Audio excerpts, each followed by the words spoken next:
একটা কথা আছে না, মেয়েদের বুক ফেটে তো মুখ ফোটে না।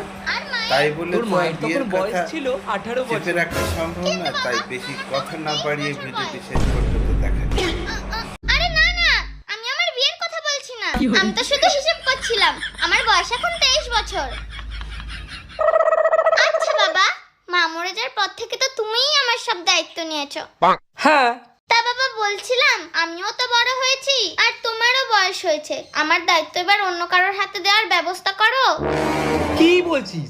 ছোট থেকে আমি তোকে বড় করলাম, তোর সমস্ত আবদার দেখাশোনা আমিই করে যাচ্ছি, আর আমি এত বুড়ো হয়ে যাইনি যে তোর দেখাশোনা করার জন্য আবার একটা লোক রাখবো।